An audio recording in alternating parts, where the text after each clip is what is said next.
Hello everyone. तो हम आज बात करने वाले खेसारी लाल यादव जी और आस्था सिंह का एक बहुत ही बेहतरीन सॉन्ग के बारे में, जिसका पोस्टर आ चुका है और फुल वीडियो सॉन्ग का रिलीज डेट भी आ चुका है।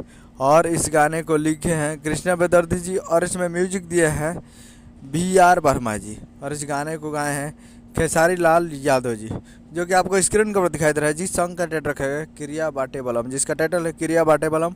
और वीडियो में है खेसारी लाल यादव जी और आस्था सिंह जी, फिर में आस्था सिंह जी। और ये बहुत ही बेहतरीन वीडियो सॉन्ग है और बहुत ही ज़बरदस्त है और बहुत ही बवाल है। और ये फुल वीडियो सॉन्ग को रिलीज़ किया जा रहा है। Full video song release on 22 अप्रैल 2025 को सुबह 6:30 AM पे ये फुल वीडियो सॉन्ग को रिलीज़ किया जा रहा है।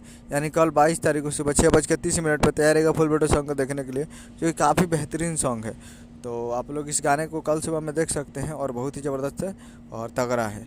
और ये गाना आ रहा है global music junction Bhojpuri YouTube channel पे। Global music junction Bhojpuri YouTube channel पे तैयार रहेगा फुल वीडियो सॉन्ग को देखने के लिए। तो यही अपडेट हमें वीडियो चैनल सब्सक्राइब वाला भाई, ताकि ऐसे खेसारी लाल यादव जी का लेटेस्ट सुनाता है। वीडियो को लाइक कीजिए, चैनल को सब्सक्राइब कीजिए। मिलते हैं अगले वीडियो में। जय हिंद, जय भोजपुरी।